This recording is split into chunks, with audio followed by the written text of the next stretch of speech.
Many people approach relationships with anxiety, desperation, or even the belief that finding the one will somehow complete them. But ancient Stoic philosophy offers a radically different perspective, one that paradoxically makes genuine connection more likely by focusing on what you actually control: yourself. So, just an important clarification here. This content isn't about getting a specific person to fall in love with you. That's simply impossible, because, other people's feelings are outside your control. A core Stoic teaching, really. Instead, this is about developing yourself in ways that make you more capable of healthy relationships with anyone who's interested, help you handle rejection and uncertainty with dignity, build genuine self-worth independent of romantic outcomes, and allow you to recognize and appreciate mutual interest when it exists. Let's take a moment to explore how Stoic principles can transform your approach to personal growth and relationships. Principle 1. Understanding what you control. The dichotomy of control. The foundation of Stoic philosophy is the dichotomy of control, articulated by Epictetus. Some things are within our control, and some things are not. So, let's take a moment to consider what you actually do control in all of this. You control your own character development. You control how you treat others. And, your communication skills too. You control your response to rejection, your personal growth efforts, and whether you express interest honestly. These are, without a doubt, firmly within your hands. On the other hand, there are things you simply don't control. You can't decide whether someone reciprocates your feelings or, how quickly they develop interest, if they do at all. Their past experiences, which shape their preferences, are not yours to change. Their life circumstances and timing, whether they're emotionally available, and ultimately their choice of partner. These are all, outside your influence. The practical application of all this is, pretty straightforward. When you focus your energy on trying to make someone like you, you're, in essence, attempting to control what's fundamentally outside your control. This honestly just creates anxiety, desperation, and often pushes people away.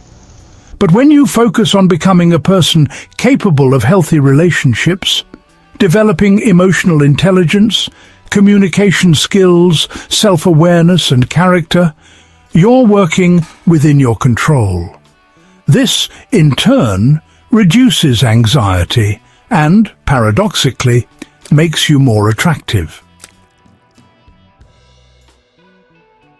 If someone isn't interested in you, no amount of self-improvement strategy or even so-called manifestation will change that, and that's actually okay. Their lack of interest isn't a reflection of your worth. It's simply a matter of incompatibility or timing.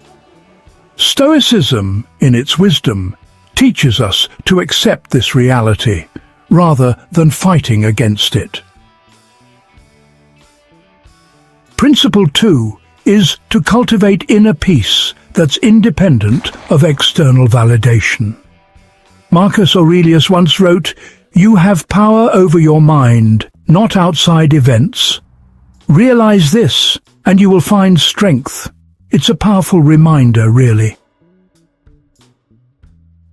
Now, the problem with external validation is, quite pervasive.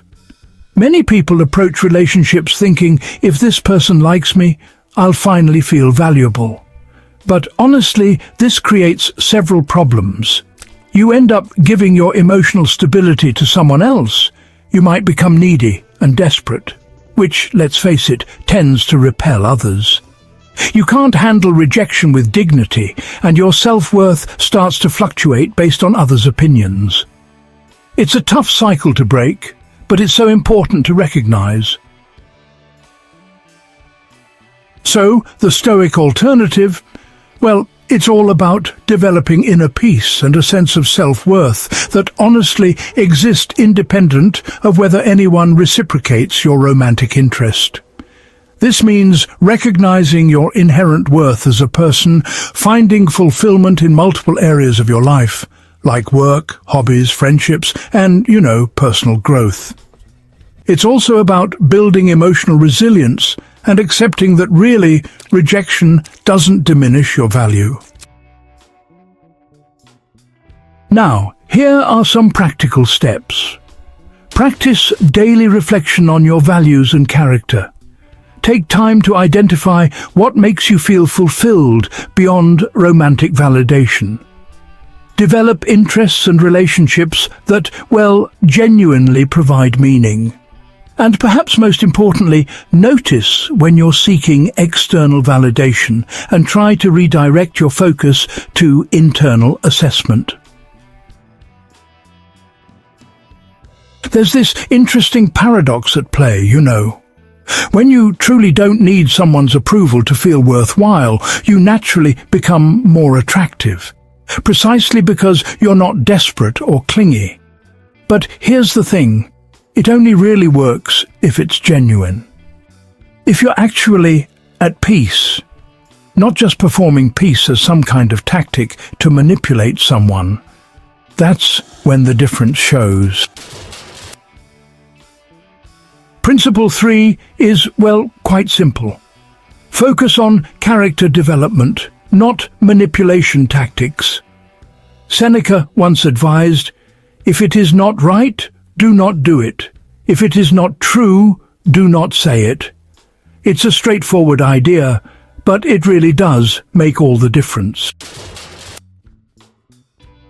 Now, let's talk about the distinction here, because it's absolutely critical.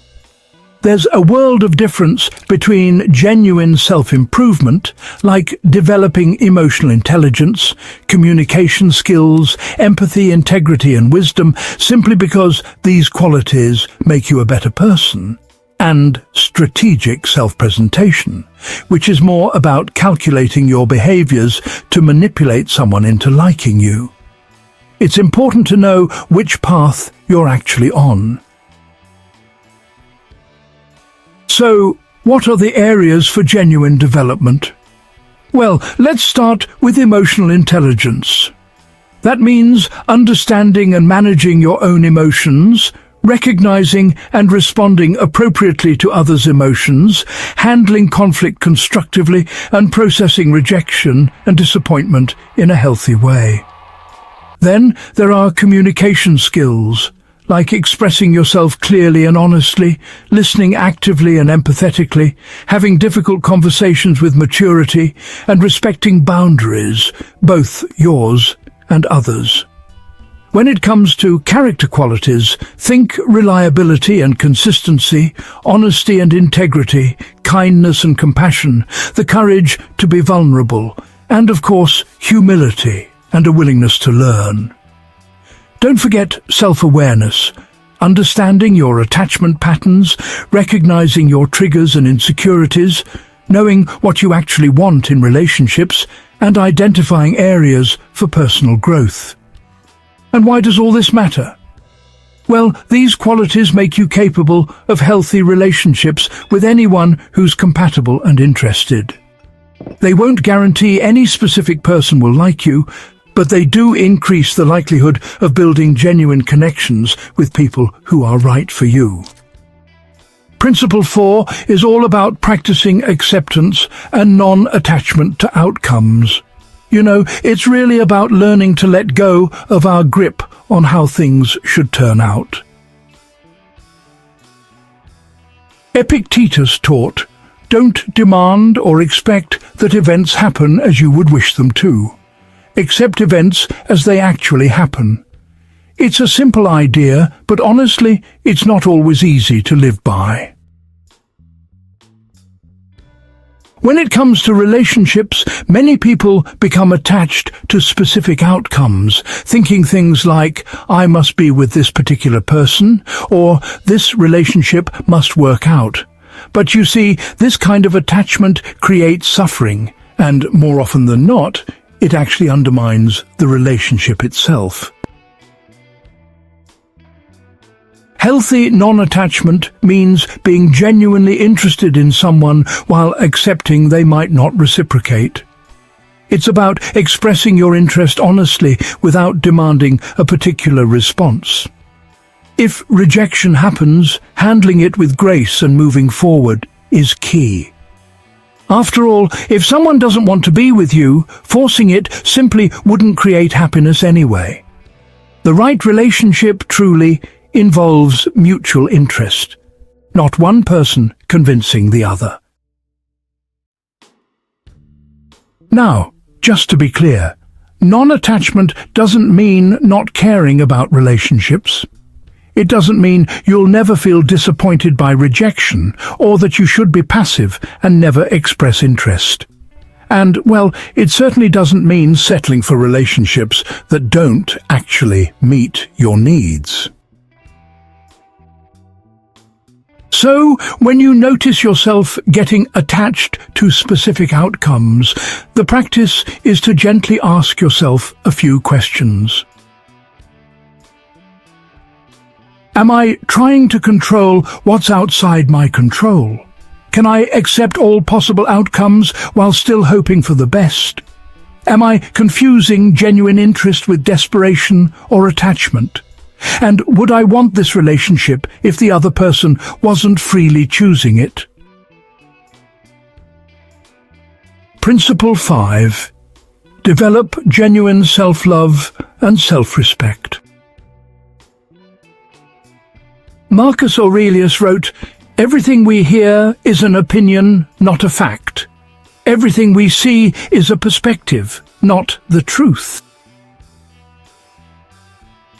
The foundation is this: you cannot build healthy relationships from a foundation of self-loathing or inadequacy. Stoicism emphasizes knowing yourself deeply and, well, accepting your humanity, flaws and all. You know, genuine self-love really involves recognizing your inherent worth as a human being. It's about understanding deep down that you matter simply because you exist. Accepting imperfections while still working on your growth is honestly a key part of self-love. It's also about setting boundaries that protect your well-being and not tolerating mistreatment or disrespect from anyone, including yourself. And, well, treating yourself with the same compassion you'd offer a good friend. It's absolutely essential. Here's a critical distinction. Self-love doesn't mean thinking you're perfect or somehow better than others. Instead, it means acknowledging both your strengths and weaknesses honestly, and working on improvement without, beating yourself up along the way. Respecting yourself enough to walk away from unhealthy situations is, well, absolutely vital. And, not depending on romantic interest for your basic self-worth, that's really what independence is all about. How does this affect relationships? Well, when you genuinely respect yourself, you set appropriate boundaries. You don't tolerate poor treatment, and you're just not desperate for anyone's approval. Plus, you can walk away from situations that don't serve you. You attract people who also have self-respect, and honestly, that's the sort of company worth keeping. Principle 6. Live according to your values. Epictetus taught, first say to yourself what you would be, and then do what you have to do. The importance of clarity, Before seeking relationships, understand what you actually value. What kind of person do you want to be? What principles guide your life? Now, let's take a moment to consider what you truly value in relationships. Things like honesty and transparency, mutual respect and support, and emotional availability and vulnerability. It's also about shared growth and development, as well as balancing independence with connection. Intellectual compatibility and having similar life goals and values, these are all, essential elements to think about. Rather than becoming who you think someone wants, it's really about becoming who you genuinely want to be. This means, embracing your true self and not just fitting into someone else's expectations. Acting according to your principles, even when it's inconvenient, is key. It's about being honest about who you are, what you want, and what you don't. You shouldn't pretend to have interests or values you don't actually hold. And of course, making decisions based on integrity rather than seeking approval, that's what truly matters. When you live authentically according to your values, you tend to attract people who appreciate your actual self. You build relationships on honest foundations, and, you feel more confident and grounded. Plus, you can sustain relationships long-term without having to maintain a false persona. Principle 7. Practice gratitude for what is. Marcus Aurelius advised, "Do not indulge in dreams of having what you have not, but reckon up the chief of the blessings you do possess." Applying this to relationships, instead of fixating on what you lack, maybe a relationship or reciprocation from someone specific, practice gratitude for the relationships you do have, like friends, family, and community.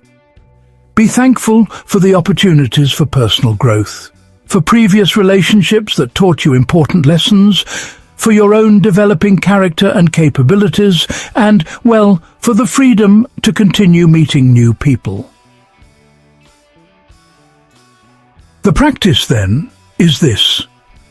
When you notice yourself spiraling into thoughts like, "I need this person," or "I'll never find love," try to redirect your focus.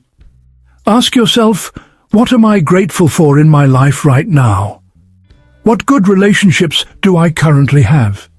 What have I learned from past experiences? And what opportunities exist in my current situation?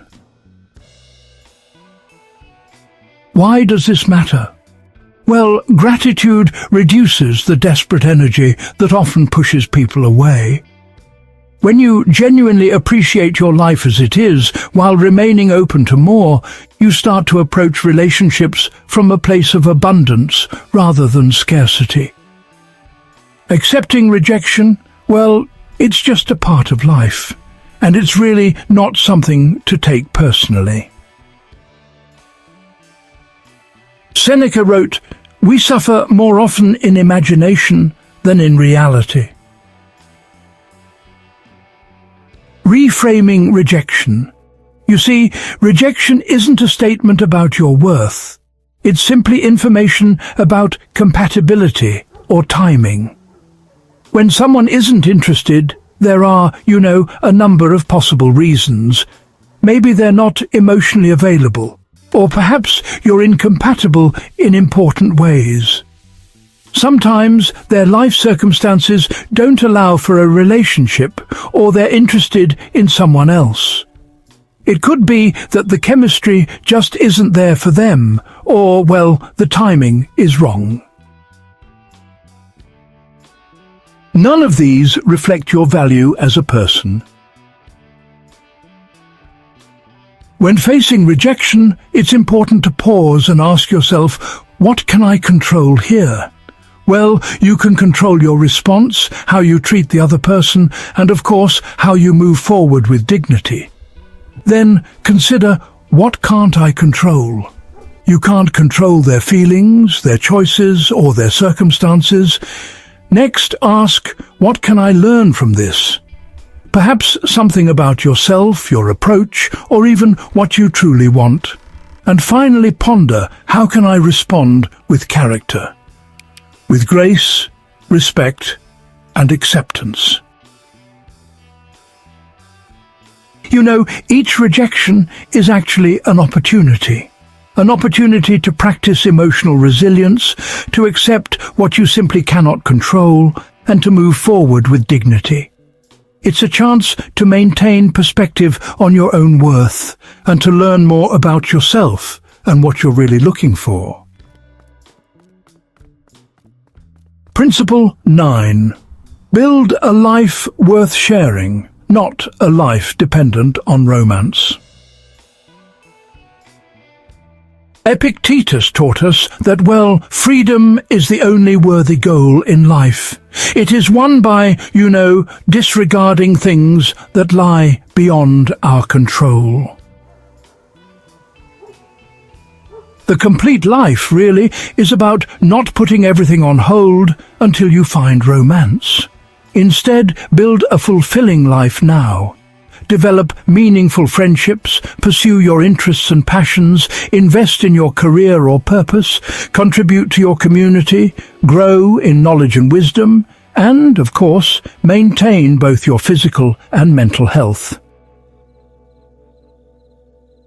Why does this matter? Well, when you have a full, meaningful life, you're naturally more interesting and attractive to others.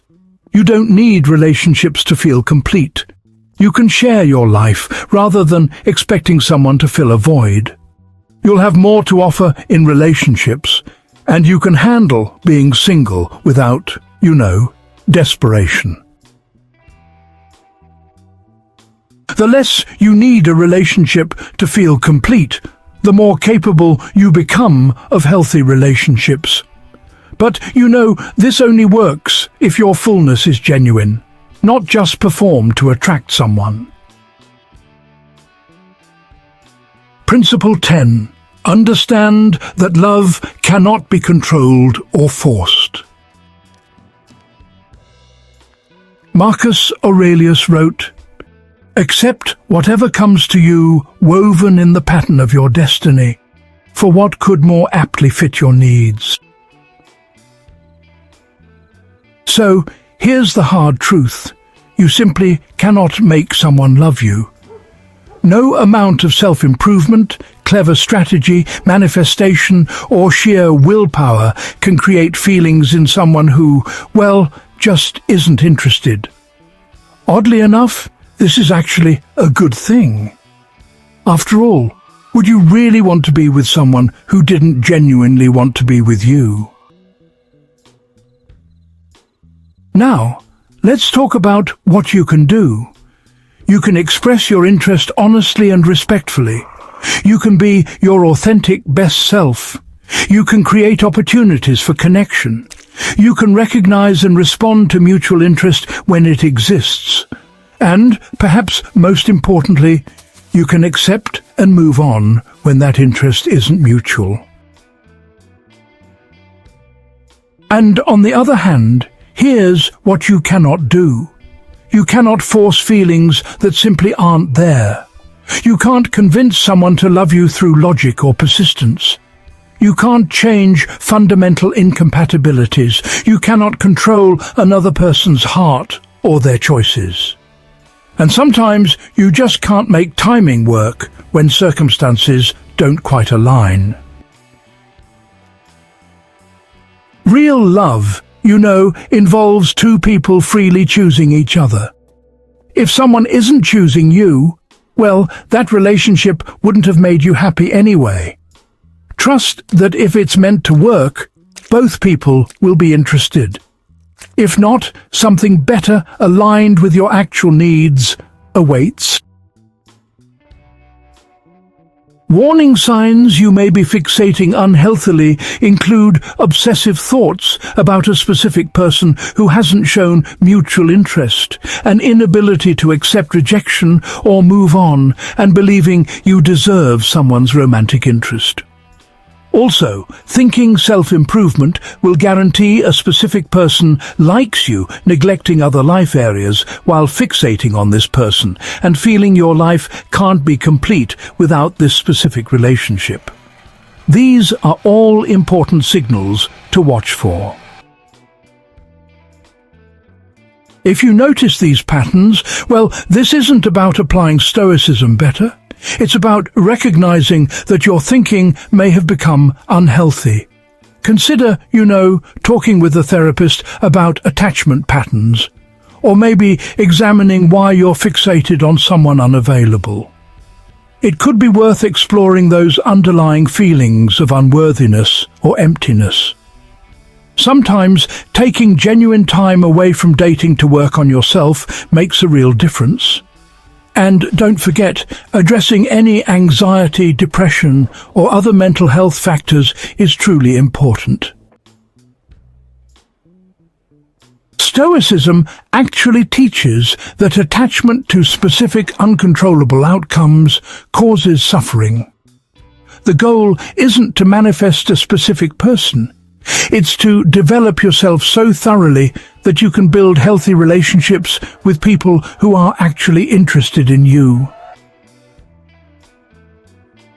Stoic philosophy offers valuable wisdom for relationships, but not in the way manifestation content suggests. The real lessons are: so, focus on what you can control. Develop your character, your emotional intelligence, and, your communication skills. Build a meaningful life for yourself. And, when the time comes, express your interest honestly and respectfully. Accept what you don't control. Other people's feelings, their choices, and their availability, these are all outside your hands. No amount of self-improvement really can guarantee that any specific person will reciprocate your interest. Find freedom in acceptance. The freedom to be rejected with dignity, to move on when interest isn't mutual, to build genuine connections with people who choose you freely. This, honestly, is what Stoicism offers. Build self-worth internally. Your value doesn't depend on romantic success. Rejection doesn't diminish you. Being single doesn't mean you're lacking. You are, in truth, complete as you are, and relationships add to life rather than completing it. The ultimate wisdom is this: the person who works on themselves, accepts what they cannot control, and builds a fulfilling life regardless of romantic outcomes. This person is both living Stoic principles and, most capable of healthy relationships when they naturally arise. But those relationships will be with people who freely choose them, not people they've manifested or won through strategy. And that's exactly how it should be. If you're struggling with obsessive thoughts about someone, an inability to move on from rejection, or feel your life can't be complete without a specific person, please consider speaking with a mental health professional. These patterns aren't solved by philosophy alone. They often reflect deeper issues that benefit from professional support. True strength, really, lies not in getting what you want, but in wanting what you have while working toward what you can actually control: your own character and development.